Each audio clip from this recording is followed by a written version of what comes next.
Welcome to the Curated Beauty Podcast. I am Jessica Christie, your host, and today I'm thrilled to be joined by someone who has been instrumental in my own growth as a leader, my business coach, Kaeli Lindholm. Kaeli is the CEO of KLC Consultants and the founder of many different aesthetic leadership programs, including a very rigorous 12-month business development incubator designed for women in aesthetics and wellness who are ready to unleash their superpowers through business, team, personal branding. Her mission is nothing short of inspiring to help 5,000 intentional women cross their next $1 million milestone in 2024.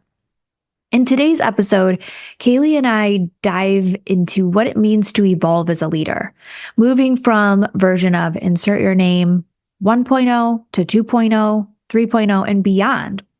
A crucial part of this evolution is developing an ownership attitude, taking full responsibility for our actions, our projects, our communication. It's about recognizing mistakes and learning from them, but also about giving ourselves credit where credit is due. Growth is a balance of acknowledging areas for improvement while celebrating our successes and the importance of taking the time to do that. We'll also explore the deep connection between personal growth and professional success, and how if you want to advance in your career, you have to be willing to grow personally. Your relationship with yourself is the foundation that empowers you to achieve your goals and become a more impactful team member. As entrepreneurs, Kaeli and I both know that success requires a certain level of risk tolerance. Some of the most valuable lessons we've learned have come from taking risks and, yes, making mistakes. Even if you're naturally risk averse, embracing new opportunities, experimenting, and learning before launching are essentials for growth. And that was part of my linking arms with her and really the deep work that I dug into. So let's jump into this insightful conversation about navigating risks, embracing your evolution of leader, taking ownership of your personal and professional journey. Here is my conversation with the incredible Kaeli Lindholm. Welcome to our podcast. We're both going to be putting this on our channels. I'm Jessica Christie, and I'm here with Kaeli Lindholm. Kaeli. Hi, guys and gals. Okay, I think the best way to start this is just reminding everyone how we met, what our relationship is. And I would love for you to talk a little bit about that from the lens of how did you meet me? And how did we start working together? And what were your initial insights about our new relationship? When we first met, Yeah. you let like the pink fairy dress. Yeah, but it was green. It was like a pistachio green. Oh, yeah. All right. Okay. Yeah. So, all right. So we met. I was giving a workshop at a conference. And Jess was in the room. You were in the room, quiet, cute, little, tiny as a button, blonde, of course. And we were peeing around the room talking about leadership. And then a question was asked about how do you know if it's a good employee or something like that? Or how do you know who to hire? Or how do you, I don't know, maybe you remember the question better than me. And then you spoke up and said, well, actually, you know what I do, and I have this huge company and all these employees, and I heavily invest in personal development for my team, and you give them books to read. And I believe if they grow as people, then the business is going to grow. And my first impression when you started talking was like, who is this girl? And then when I heard what you said and your take on leadership, I was like immediately enamored. So I think I probably misjudged you when we first met, for sure. Which we've talked about that a lot. Like, Yeah. I think you're like one of the most misunderstood people. Yes. I know. I think for sure you are. And then we started working together. You came into Confidence to Scale, which was our 6-week business growth certification program where we take business owners through the process of kind of the emotional, aspects of scaling and understanding the difference between growth and scale and the foundational pieces that you need to know about what to expect in terms of developing a bulletproof mindset as a CEO, setting boundaries, and then standing for something in the marketplace and stuff like that. And you were about halfway through the program. I think you finished the whole program like early and then asked me like, can I just move ahead, like skip ahead into the academy? And then came into the academy and we worked together, both within the academy and one-on-one for a good long year plus after that. And then now our relationship has evolved in a lot of ways. And I think we've developed a friendship. Yes. Because we're both we are weird people that love nothing more than to talk about business, personal development, and like weird things. Yes. Like I honestly remember that day like it was yesterday. And are you going to Aesthetic Next this year? Yeah, next week. Yeah. So that was probably I guess maybe 2 years ago. No, probably 3 years ago, which gosh, time flies. But I remember sitting in that room. I had just had this mass exodus of my business, leading it in a way with good intention, but definitely without strategy. And I was so hungry for that. And I think I had told you too, I don't even really know how I signed up for your workshop because it wasn't free. It was something that I had to pay a little bit extra for. And I was like, oh my gosh, and I was actually in the middle of a lunch and I was like, I need to go to this because I paid for it. And I believe I walked in late and so rude, but thank God I did because it made me sit there and question things that I didn't have infrastructure for. And now the very thing that I lead with, which is core values, and the very thing that drives my entire life philosophy in my home and in my business, it bleeds through. There's no discrete line, discerning line between the two. That was the first time that I really sat there and pondered what my core values were. And I already had owned a business and was leading other people. And I think that that's such a common place for people to realize, what am I doing? I don't deserve to be leading other people, whether they admit it or not out loud. And how do I really quickly, I think that's the premise of your boot camp and your confidence to scale is like, we need to quickly get someone to understand what kind of trajectory we need you to be on. And I remember sitting in my very first meeting with you. I was in my treatment room. I made the time and space, even though I was still seeing patients 5 days a week.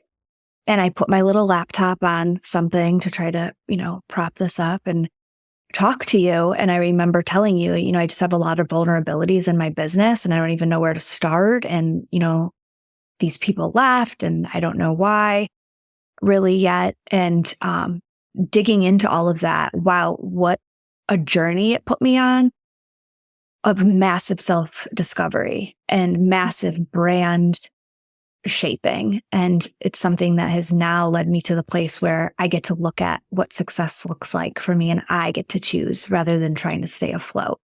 Yeah, I love that. And I think it's important too, like, even though, you've had a business that was, successful in many ways already, redefining and going back to the drawing board to look at like we shift change so much in our lives, right? Like our business 5 years ago is not the same business as it was. So it's sometimes just a matter of being intentional about taking inventory. Am I actually where I want to be? And do I still want the same things that I did want when I started this business? And where do we want to take it from here? Yes. That for me resonates big time because I'm constantly asking myself what success looks like. And when I am participating in anything and it feels, when it feels like there's some friction associated with it, I feel so much more confidence to say, okay, what is this about? What is it telling me? And I feel like I can trust myself and maybe know that maybe this isn't the right place for me. So I've chosen not to go to a lot of national meetings. I used to be a big conference goer. Mm-hmm. Not that I'm not anymore, but I've kind of shifted the people that I'm surrounding myself with right now. And I'm moving a little bit more into the wellness space in terms of what I want to learn. I think also I've gotten rid of some key opinion leader agreements that I felt like maybe I just had because they knew my name and my brand and they wanted to, hitch their trailer to my train. Mm-hmm. Yep. and the confidence to do that. And also, I think a lot of the accolades that we get as top injectors or top business owners in the country, it's hard to take those identities off, whether it's a trainer for certain companies or whatever it may be. I think that has shown that this year has shown me true growth, and that I'm comfortable saying, I don't know if this is serving me anymore. And I don't know if it's aligned with the brand that and the success that I'm now choosing and what that looks like. So, my gosh, but that's so hard to do. And it's especially hard in an industry where I remember like when I was a sales rep, it's almost like a cult in the sense that everything was about like getting to the national meeting and being the top rep and getting like your name and lights on the stage and walking up and getting your trophy. And like, you felt like you just won. Like that was like me winning a national championship in college. Like you hit the pinnacle of success in life because of that. Right. Yeah. Almost didn't matter like the bonuses that you were getting. You know, of course there's great money to be made, but like it was the ego of like, look at me. And I look back at now and these big companies, the same company and all the other companies, right, have their big sales meetings. And I still have colleagues, you know, sometimes at some of these companies too, but I look at how they've created this system where people are so like proud of themselves, and they should be for working hard. But I mean, like where they tell you that the roadmap to success is, they direct you and guide you to that. And I look at that, I'm like, oh my gosh, I would never go back to those days anymore where I was schlepping around, like dragging lasers in and out, doing demos, cold calling on practices, getting doors slammed in my face, like all of that to then, you know, be able to like walk on stage and be like, look at what I did. I mean, I wouldn't give up anything for that. You know, now I don't have to go sit at the trade shows. And I think that that's the same system that I see happening in our industry too, where if you think about, and I remember you and I having this conversation and you wrestling with that conflict of, I definitely want to, I love the mentorship. I love the ability to go and train and teach these techniques that I've honed in and learned, like, you know, and also it's taking me away from my practice and my time of building my business and my team and investing that same amount of energy and mentorship and training into the people who could grow this fruitful ecosystem for me. Yeah. And how you kind of felt like, well, but isn't the next step to like be a trainer and to be like the trainer and to like train, you know, and in the same week, I'm having a conversation with someone else who is like, oh, I'm so excited. I finally got like, you know, asked to be a trainer. But I went to the training and I couldn't talk about anything. I had to do it completely different than I actually do in my practice. And like, I feel like I'm lying. Mm-hmm. And I'm listening to these conversations and I'm like, there's so much, it's industry and there's politics and everything. And it's hard to know, it's hard to distinguish as somebody who's just trying to do your best and learn how to navigate through this whole growth journey on like what's legit and what's not legit. And this vision of like what success should be, right? Like I should, you know, the next step is I should have a training academy. The next step is I should, and we forget that the best businesses in the world did things completely sharp right turn or sharp left turn out of the box of that system. And so that's that conflict that I think we all deal with. And the higher up we get in our businesses, the more, you know, I guess like the more concentrated that pain feels because there's less and like the road it's just that much more desolate, right? Yeah. And I think too, like that's all of that is bringing you up to the question, do I want to, first of all, be an entrepreneur? Because that evolutionary journey that you go on, it is undoubtedly going to throw the craziest twists and turns into the road that you honestly can't predict. And I think that what makes a really good entrepreneur is taking those uncertainties, taking those challenges, and really being able to use them as a growth opportunity and show up and do that work. And if someone wants it all planned out and they're joining every, you know, business mentoring group and they're going to every single training and every single dinner, but they're not actually implementing and using those, like they're trying to put band-aids and like make everything comfortable and avoid the hard conflict and, the hard conversations. If they're not willing to really like shake stuff up, like your clients do, then what is the point? First of all, I don't think you really want to be an entrepreneur. I think you just, you're self-employed and you have maybe a high paying job, but you're showing up and you're working double for those hours. But there's some serious pivotal moments that really show us that it's time to evolve.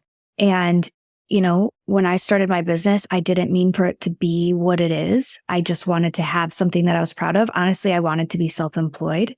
I didn't really know that I was going to be an entrepreneur, but through that journey, I chose to put that hat on. And now I have a responsibility with that hat. And I wouldn't change the agreements that I've had. I wouldn't change who I've been a trainer for. I wouldn't change the people that I hired that have tried to take me down. And in fact, I've gotten to a place where I'm so grateful for them because they built my brand to the point that it needed to be at. The roads, there was a fork in the road, but that doesn't have to be a bad thing. It can be something that I really lean into and I take who I was as Jessica 1.0 and I decide consciously to align with people like you and other things that I've done to become 2.0 and 3.0. And something that you talk about a lot is I am growing into and deciding to be the person that beauty culture requires me to be that day. Yes. And that's the commitment that I think people don't know how to move into. And that's the hard work that we've done together. It is the the actual hard work because we know how to work hard. We know how to grit and grind and hustle and juggle, a million things and all of that. And we lie to ourselves and tell ourselves okay, doing more of that, pushing myself through that challenge, that's where the hard work is. That's not true. And I just have to put this out there. Entrepreneurship is not for everybody. And there are way too many, you think why PE is all coming in here and everybody is they're buying everybody up. Way too many people started a business who should not be owning a business and don't understand what it actually takes to build and scale a company. And we have injectors that decide they open their door, they have some sort of level of success, start to build up some cash flow. They see the amount of money in the bank that they've never seen before. And suddenly they're an expert and they have an academy and they're becoming a mentor and coaching someone else.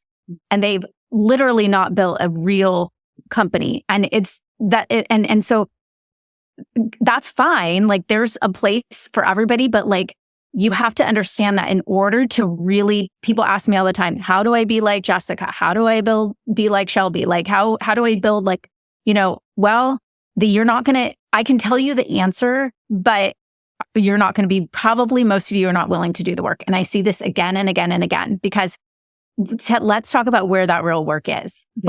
What does it actually take to build and scale a company up past the 5 million and 10 million and beyond? Yeah. And not to mention, I know how Shelby shows up as a leader and how I show up as a leader, and albeit slightly different styles, it's a common theme that you're no longer really the technician in your business and you have to sacrifice that revenue that you've generated and get really creative with how you transition patients to other leaders on your team in order to really show up and do this stuff. And I think that talk about taking a medical provider that spent a lot of time and sacrifice a lot of things to get a medical degree and then tell them that they're no longer going to be doing technically the thing that they went to school all this time for. It's a really unique shift of emotion and of, an attachment to something that you were doing before. And I think one of the biggest hangups that I see in a lot of these people who are just constantly asking, what are you doing? Your success looks good. Let me copy that. I think that it's really clinging to mindsets of others, clinging to other people's ideas of what success looks like. It's the same reason that I haven't yet expanded locations. I don't know if that's what success looks like to me right now. And I am comfortable as an entrepreneur now, because you have to always be comfortable in the unknown. It's not right now for me, but it likely will be in the future. But if it's not, I'm okay with that. And I know that my growth and my scale will be in a different realm. And that's great. Knowing that is great. And I think that there's different, strategies that you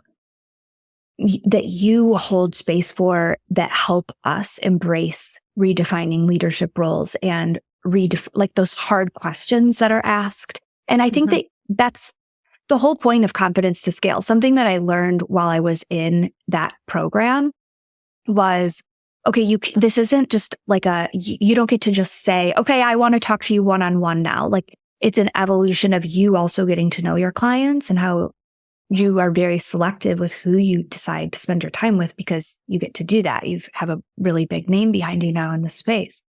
And the, putting one foot in front of the other and learning the basics before, like, you're learning how to crawl before you walk. And I think that those strategies that you have really, really been elemental in my success and helping me learn how to define it on my own. Yeah. I mean, I remember like someone asking you, like, what is, give me the like secret sauce of like, how you've been successful. And you were like, you were in this room, all these women are just like sitting there with notes. And you were like, well, I journal a lot. It's right here. Well, I know. They were like, no, but actually, yeah. They were like, no, what do you really do? And I'm like, nope, that is it. And I love the thought of, those free days, those focus days, and really just like a lot, like the less I work, the more success I experience. And I say the less I work, the less I'm trying to show up for tasks on my calendar that someone else is putting on my calendar. And something else I've realized recently, which I don't know if this is, I think it's, important to this conversation, is the concept of saying no. We all know it. But something that I've realized in this industry is all the people that we're saying no to, I've gotten to the point where I can not say yes right away. Like, that was always my knee-jerk reaction. Oh my gosh, someone thinks I'm important enough to be on this ad board or do this. Yes. And then I finally realized, after being, begrudgingly showing up and dragging my feet all the way there and being like, why did I say yes? I'm not happy here. This isn't where my time is best spent. I would be like, okay, I'm going to think first. So then I would think, I got to the next stage. Okay, now I'm going to think about it. And then I would decide, does this align with my 3 core things that I'm working on right now, my priorities? No? Okay. So I'd say, no, thank you. And then these sneaky people, they will ask you in a different way and spin it just ever so slightly to make it maybe a little bit more attractive. And then that's where I'm stuck right now, is my awareness of that is then I would say yes still. And so now I'm in this new place of being like, oh, they just asked again. And I'm just going to politely again remind them that my answer was no. And even just those little things, like every yes has to be defended by 1,000 no's, right? And you have to be very clear about what your vision and your mission is. And so if you don't have those like basic things that everything sprouts from, that you teach, your vision, mission, values, I don't really know how anyone is functioning as a business. Yeah. I mean, what would you say to somebody who's like, well, I get you're there, Jess, but like, I'm trying to build my reputation and my brand visibility? Well, I think that it's literally going back to that vision and that mission. If you know what your vision and your mission is, then you reverse engineer from there. What are the 3 priorities that I have right now, even if it's just for a quarter? Like, I think I'll back up by saying this. I think that one of the best questions that you can ask, and it's how I start my one-on-ones with my team, where do you need to be in 1 year to feel personally and professionally fulfilled? From there, you can discern maybe these 3 things that you want to focus on. And then if those things truly are becoming a trainer, because that fulfills your need to brand, to hone in on your brand image of being a thought leader, then that's okay if that's what success looks like to you. Success for me, and then if you change your mind in a year, that's okay too. You're allowed to change your mind.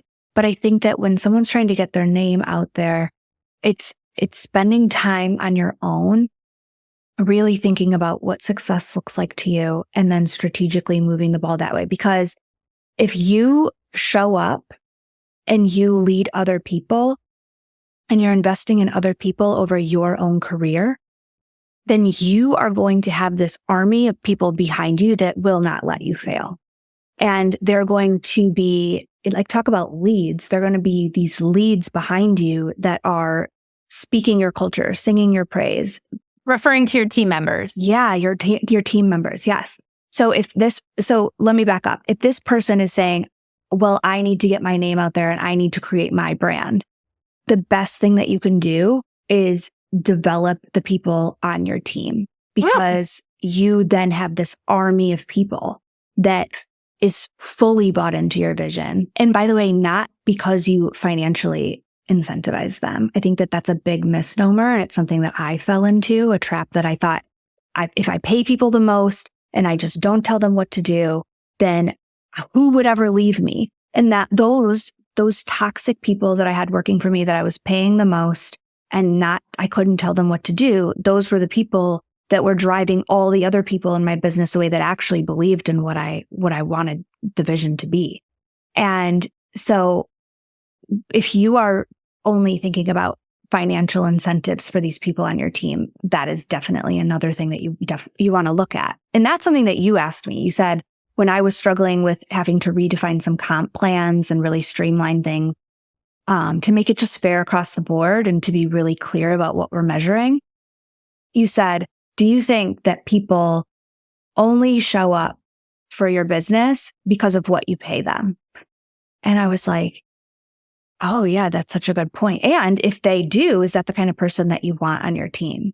And the answer to that is clearly no. I've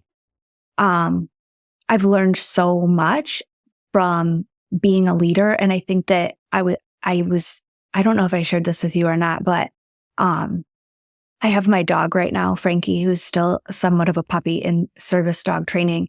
And it's an extensive puppy training. And one of the biggest things that he is learning is impulse control and like stopping in the moment to be more thoughtful and really make good decisions. And I've thought a lot about my own impulse control in, like my behaviors and like retrenching in old behaviors because that's how you started your business, or that's the place that you go back to in uncertainty or chaos. And I think that so much of the work that we've done is consciously undoing those behaviors. And that's truly, I think, the impulse control is what was pivotal in my growth and what was able to make me go to those 2.0, 3.0 versions of myself.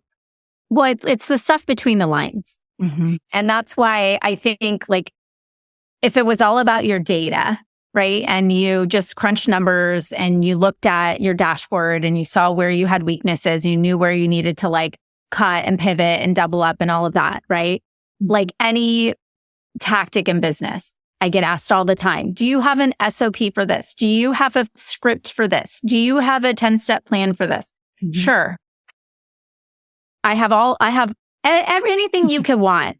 Actually, you do. I was that person asking. Yeah. I was like, do you have how do I start a podcast? You're like, here's an entire Google Drive, but like, listen, let me bring you back in. Yeah. No, I've got it all. Like, it's all there. And I'm obnoxiously, like, it's there for you. But this week we have a client who it has been developing, like, bring this employee, like, great employee, patients love her. And then they start to have like value-based communication conflict. And this employee, she gets to the point where she's like, there can only be one chief. Like, this is just not going to work. And she had to let this employee go. Yeah, that's hard. Well, patients are coming in like, where's Susie? Mm-hmm. In this awkward, right? And she's like, oh, it was not the right fit. Really? Oh.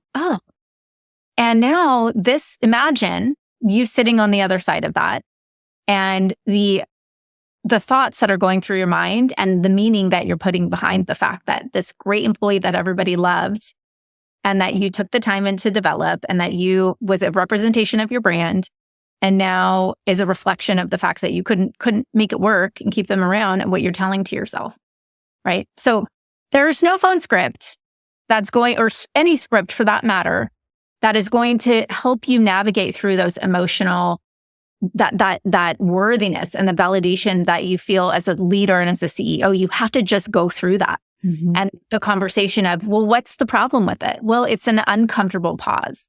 What are we making that pause mean? Well, that I failed in that situation, right? And these are real things that we're going back home and sitting in our bathtub, replaying in our mind again and again and again, and taking up valuable, creative, visionary, business building space in our mind, because we're dealing with the emotions of who we are because of the way that we have made decisions and moved in our business. If you don't go through that real work of actually letting go of the employee, of having the difficult conversation, of understanding, to your point, the journaling, like being really honest with yourself about what you're making that mean and how you make it feel, this is where most people stagnate, because they don't want to feel that uncomfortableness, and then they don't move forward. They don't hire someone else. It's easier just to do it myself. And I'm going to go back to those old systems like you're talking about, instead of using this as now a stepping stone to transform into the woman who is now capable of having difficult conversations and standing up for what I believe my business and I am worthy of. Yeah. That nobody is teaching that in a spreadsheet, and nobody can give you that in a 10-step plan, an SOP, or a script. No. And real, honest, dirty work of leadership. Yes. And I think that this is such a good reminder, because I think so many of us have imposter syndrome. You have like full on podcasts about this, like slide decks on imposter syndrome, because it's so relevant and so real in our industry, but also just in leadership in general. And I think that most people have to understand that, like, yes, there are those, rando people that are just natural born leaders, but most great leaders do not begin as great leaders. And, even like the ones that are born to, like, they're just, it's an irrelevant concept. Most exceptional leaders grow into great leaders because they're trying to be worthy of the people that they lead, or at least that's what they should be doing. And if you want people to expand their capabilities, then you have to show up and expand your own. And so I look back at my leadership style and I think about, like maybe I was temperamental or reactive or immature, maybe intolerant of where people were coming from. And it was, like maybe more rigid. But I think that anyone who would confuse me, like Jessica 4 years ago, with the Jessica now, they don't know and they're no longer part of that growth. I mean, we talked about this a little bit earlier before we pushed record. It's like, there are things that I'm doing now in an automated way to live my life so that I can open up the wondrous vision of what I have for my business. And back to what you just said about like how people are so obsessed with the SOPs or the 10-step plan or whatever. I was too. Like, I was that person that was every Monday, I couldn't wait for your podcast to come out. And this was before we started working together. I would have my journal, the exact same one that I still use. I love these, the Full Focus Planner. I don't get paid to say that, but I just do. And I would have my little notes section on the side, and you would have, tangible things. And of course you have that because people want that, and it helps them start to see themselves in, a connection with you. And I would write them down. I would pause and go back and write them down. And I was so attached to those steps, but truly, like, I learned big concepts. I learned that culture doesn't just support a strategy, it is the strategy. And I learned how to hire for values and for someone's temperament, not just high performing, smarts or experience. And I learned how, like, to decide, do I need to delegate this myself, or do I need to delegate, or do I need to do it myself? And I learned, a lot of the reading that I do now, they bring up in leadership so many generals and like people in military. And it's like, I learned how to hold my unit leaders accountable for keeping the culture and holding that frontline experience, and how to make really wise decisions that are free of impulse and to take back control when things are going wrong and take ownership of that and really confront those kind of threats that can happen in your business, like what your client is experiencing, and how to really ask for mentors and how to cultivate people that are going to help stimulate you intellectually and emotionally and know how to handle those things in the future.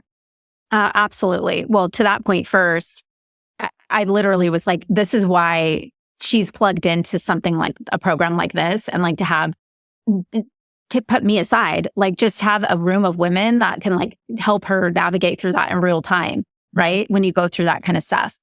But back to growing as a leader, and I've watched you grow, from my perspective. One thing you talked about, maybe, some of the flaws that you think you had. I think one of the ways I've watched you grow the most is the release of attachment to outcomes and more focus on the process. So let me explain. So like, I remember, for example, going back to the comp plans, we talked a lot about like, there was this sort of belief that, we pay people really well, they won't ever leave. And guess what? We paid them really well and they got really greedy. I mean, you had one employee in a certain role that was making like more than I ever did in corporate, like, running a whole team. Like it was an insane amount of money. Yeah. And not an injector, by the way. And so, right. And so you had, you went through that experience, learned from that. And then I watched you start to really button up the way that you protected and became the ambassador of your brand. And you talk about the military analogies. And I like to talk a lot about like Nick Saban, who ran Alabama football program. And he brought in the best talent. And there was also a very high level of expectation. And think of yourself, right? Like I was an athlete. You're a PA, for goodness sake. Like you whip through, like think of what the level of intensity of discipline and focus and commitment and work you had to put in. What if you had a professor that was like, oh, it's okay, don't worry about it, right? Would you rather have that, or would you rather have somebody that brought you in and was like, listen, you got this wrong, like this, or whatever, this piece of the puzzle, you're not grasping. And I need to help you learn, help you understand, like, let's talk through this. Like, would you rather have that professor? Would you rather have the professor that was like, don't worry about it. We'll just give you the credit for that or whatever, right? Same thing for me as an athlete. And I think this is like Nick Saban bringing in like a type. Like, you're not going to roll out and be the superstar of this program. You're going to fall in line with the way that we do things around here. And you know that if you make that team and you're a part of this culture, the expectations of you are high, but we are going to pour into you and you are going to grow. And that is like a subtle shift I've seen in you as a leader, going from I'm so lucky to have you, I'm going to pay you a lot of money and like, rah, rah, we're all going to be here, to this is a fucking badass experience that you get to have here at my company. And I'm going to hold you accountable. And I'm going to push you hard and I'm going to challenge you. And guess what? You're going to be a superstar because of it. And that takes so much practice and intention and focus, and one step in front of the other, going through those experiences day in and day out to get to that point where you can not have that ego attachment to, people ask me all the time, how do I transition out of being the provider and turn into that CEO? This is what it takes, of putting the one foot in front of the other, of doing the hard, dirty, undercover work about who we are in relationship to our business and our own worthiness, in terms of like how we interact with it. And so I just want to give you kudos, because it's just been really inspiring. And also like I think in life, you've adopted this a lot. I see this just in general with you, where you're like, it's okay, I'm going to say no to that. I'm releasing it and letting it go. And I'm happy for that. And like, I'm not making it my problem. I'm not making it my success. I'm focused right here on me, and like, that will be that. And it's just such like this clean, like light, I don't know, like just elegant way about you of leading, the path that you're on. Thank you. Yeah. I think a lot about now where I am, and that calmness, that calm energy that comes from truly embracing that I don't know what tomorrow brings. But I think if you are doing meaningful work and you actually have a vision and a mission that you're on that you really love, and you're working with people that you love, I mean, you've really hit the lottery. And if you want to scale your culture, because it's really not about scaling your business.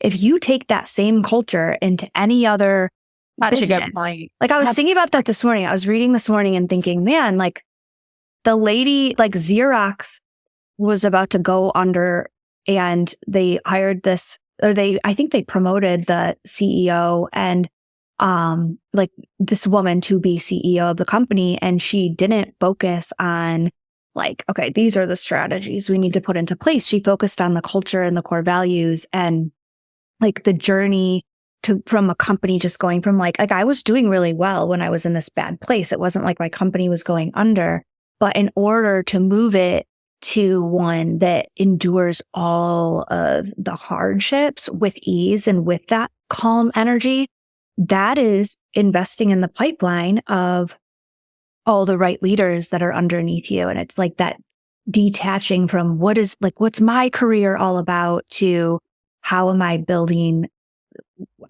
showing up for the soul of my business, like you talk about so often, and how am I showing up for these other people that are leading? Because again, like when you stop worrying about the spotlight coming onto you and you're investing in those people, they are going to expand your brand way more quickly than you ever could. And so I just think that those have been major takeaways for me, that it constantly goes back to the people, and those CEOs that are focused on the people are the ones that are really going to succeed in the end. Yeah. And why do you think like this formula is it's proven to work? Why do you think it's so hard for business owners to adopt?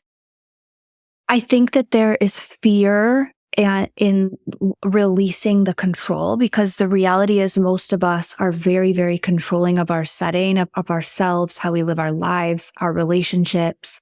And when you start to see that nervous energy emerge, that is fear that you're losing control. And really, if you go way back to the beginning and you put people in charge that you don't feel like you need to control, then you have courage in who you have on your team. And, really, I guess courage isn't really the absence of fear, but it's the ability for everyone to work within that situation and in that practice and be able to move through your mission and everyone knows what they're showing up for. They know that they're in a place that they want to be in. They're functioning in their unique abilities.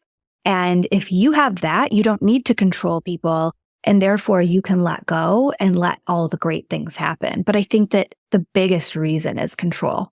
Wouldn't you agree? Yes. And it's it's what we talked about before, because all this takes time. Mm-hmm. And when the way that we know, like such the cliche, what got you here won't get you there. And we all know when I show up and, I am the primary breadwinner in my business. And when I show up and I'm productive, the business makes money. And that's the only way we at a very surface flatline level know to evaluate our success. And so we are scared to peel back ourselves from that relationship in our business, to take the time to invest in the unknown, essentially, because you're taking great risk with any guaranteed return of ROI by taking the time to hire for core values. How much freaking longer does that take than call a recruiter? Here's the 10 things I need them to have. Make sure they, they're not a complete screw up, and don't have a criminal history or whatever. And then we hire them and we'll see if it works, right? The difference between that and then taking our own time to invest into somebody else and the potential that they could leave or it could not work out.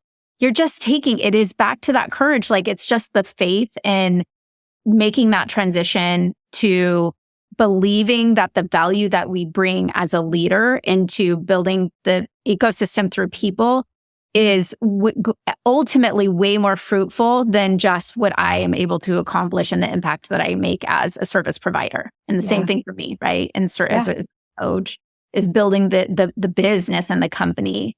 So it's a completely different, it's a lot of work that goes into that one thing. Well, also, I just have to say, like, it was hard to strip the identity of me being the best injector and people wanting to see me and me getting amazing outcomes and being really attached to those. But I wanted greatness so bad. And I wanted to know what that looked like to, to have a business where people would look at me as a exemplary leader and to be someone that could impart that kind of wisdom that I always wanted. I wanted that so badly that I did take a $1.5 million revenue hit when I decided to implement all of these systems. And I'm happy to say that now I'm on the other side of that J curve, and, the money always follows, but that cannot be your biggest motivator. And I will say this too, because something that was, while you were talking, it came to mind. I think that so many of the people that you work with, they get to a certain level of success. And I've kind of been wrestling with this recently. I will share that you start to think, oh my gosh, now I've taken it here, and you get uncomfortable again. And you're like, the greatness of what this company is building, like, do I need to hire a real CEO? And I think that a lot of women start to feel that, or like, who, not how, like, who else do I need to bring in here to like help me run my business? And I think it's important to point out that many of the great companies in our history have been continued to be built by founding entrepreneurs. And that only happens when you're willing to continue to increase the version of yourself. Yeah. And I also just to reemphasize to the point that I'm just a big fan of like creative organizational building. Like, I just don't think, I learned like, here's your org chart in business school, and this and that, and then you have this, and then you have the, and there's certainly, I don't want to discount that there are certain functions that have to happen in every business. So let's put that there. Right. Right. But I also think that what's so cool about what we do as a founder of building a business, like, hey, listen, if you want to go get venture capital and you want to expand to 40 locations and that's your path, that's totally cool too. Like, that's great. But if you want to build something, I know for me, like, I want to build something that I get to grow with, that is mine, that is self-funded, and maybe I change my mind over time, but like that I get to have that creative influence in, and I get to, it's my piece of art and my canvas. And then I get to make impact through developing and cultivating other people within my company. Like, one of my main goals has always been, I want to be the company that the best people want to work for. And like, I want that to me is just never, ever leaves my mind. And so I think to myself on a daily basis, if I'm a great employee, like, who do I want to work for? Who do I want to work under? Who do I want to lead me and my professional and personal, career? Because I think that the point of everything is not just to grow and make things bigger and bigger and bigger, but like to make it more meaningful for you in your life, right? I mean, isn't it at the end of the day? Like, so let's not lose sight of that. Like, I think it's okay also to say like, hey, let's do it different. And I actually find very often women at your level and like, who have built a business so that at that inflection point again, right? Where it's at a tipping point of like, okay, back to this place now, like to continue to scale. Like, I'm at, okay, we're about, maxed at what I can do here. Mm-hmm. Does it have to be opening another location, or can I expand the brand other ways? Our friend Blair, started her skincare line, and like so I think there's other ways too that you can express your creativity in your business, and you can put your tentacles out into the world with your brand. That doesn't have to just look like this cookie cutter, build another med spa, Yes. like open another location. And I would love to normalize that. Yes. I worked with somebody, like, I remember she was opening her business. And she's like, I don't understand the front desk. Like, I don't love, like, come and check in, like this whole, get your clipboard, like sit on the chair, this sort of like this experience. So she's like, I'm going to do no front desk. In fact, I don't even like regular chairs. So she put in these like hanging swings from the ceiling that people can come and just sit in. And then someone comes and greets them. Like, here's a cup of coffee, and like, and handle paperwork late. Like, come in and be in our lobby and like enjoy yourself. And I think I love this, just a little example of like, women, when we get to that point where we're like, I've run out of inspiration because the model of what I'm seeing is just more of the same and I can't find inspiration anywhere. That's when it's time to like, not just hire another CEO, but like, yeah, you could certainly hire somebody to manage that operation. But if you have more creative juice left in you and you want to explore and expand like what you're doing, I think it's totally reasonable to, bring in team and people that can help you realize and recognize the manifestation of something that maybe doesn't even exist before, And so I think like allowing yourself the creative agency to build your organization in a way that works for you, that maybe isn't the model that you're seeing everywhere else. 100%. I think that is, a fear too of female entrepreneurs, and I'm sure more, but that's what we think we spend a lot of our time thinking about. Like when they do reach those points of like, I just don't feel inspired, what do you tell them to do? Like, how do you have vacation? Yeah. No, honestly, like, we've all been there. And like, I even say like, wait, but are you comfortable when you get in that spot now? Cause I feel like I get comfortable being like, okay, I'm bored. Like, where do I need to go to reignite this? I feel like you also are pretty comfortable with saying like, I need to re-inspire myself. Yeah. So the old me would like do some launch a new product, buy something out, like do this, rebrand, whatever. Like I'm bored, I need inspiration.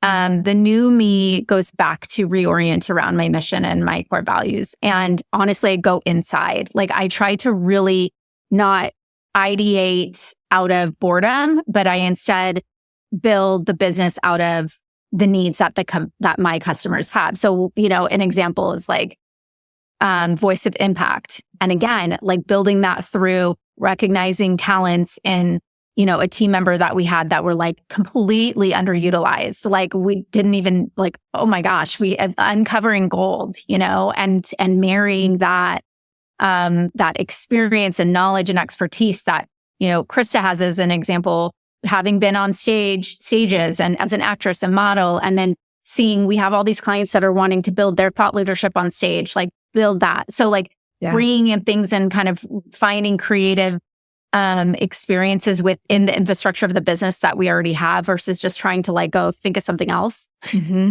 Yes. Because I think sometimes, we talked about entrepreneurial boredom before because we like to not be bored, right? Yeah. But I also think something that we haven't talked about that I think is a superpower of yours is that like, we don't talk enough about self-care. And I think it's like a kitschy term, but like honest to God, like your wellness of yourself as a human being, as a leader, because many reasons you're going to want to quit and it's going to suck and you're going to have those hard days and we all cry on the floor once every now and again, right? We talk about this. Yep. But imagine if you are also like, sleep deprived, overworked, overwhelmed, exhausted, drained, unhealthy, unfit, and you have nothing, how do you handle those moments? That it's not, okay, I'm going to get back up and go. It's this lasts a week or this lasts a month, or it becomes a bad year. And it continues to become this domino impact instead of, okay, I'm just going to care for myself. And when I feel uninspired, turn introspective on like, intrinsic development, I guess, in a way. And I think that's something that you've somewhat begun to master. Yes. And look at how it's turned into a whole business adventure for you. Yes. And right? Yeah. And empowering other women to say, like even stay at home moms, like they need that time to like reinvent themselves. And when you get into these habits, like it's very habitual, like I take my bath with all of my little medicinal things. Like I put magnesium flakes in there, sometimes baking soda, sometimes essential oils, learning about those, how they're assisting me, my time to like pick up a book and read it and loving the fact that my pages get kind of watermarked. And like, I don't know, there's just certain things that are so palpably self-caring to me that I don't give up and that I demand for myself. And that can only trickle into everything. It can only trickle into the space that you are demanding for yourself in all facets of your life. No, but and think about this too, because I'm asked so often, like, how do you motivate someone to do X, Y, Z? Mhm.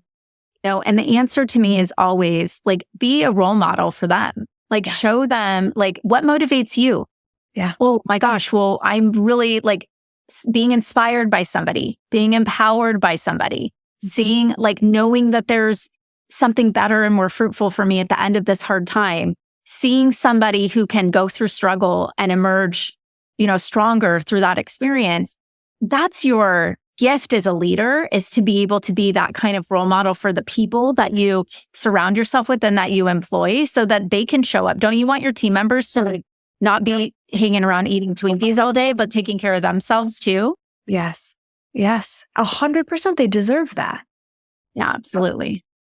Well, I am really grateful for these kind of conversations, and also just for the fact that we can reflect on where we've both been as female business owners, and that you really do create this linking of arms and this whole other kind of mindset that really does become addictive, because when you are around people who don't think similarly to this, it's really uninteresting for me. And again, it's like we talked about, certain circles that we end up being in, or, you start to really, really be clear about what inspires you and where you want to spend the bulk amount of your time. We all obviously have situations that we have to be in that are less than, thought provoking.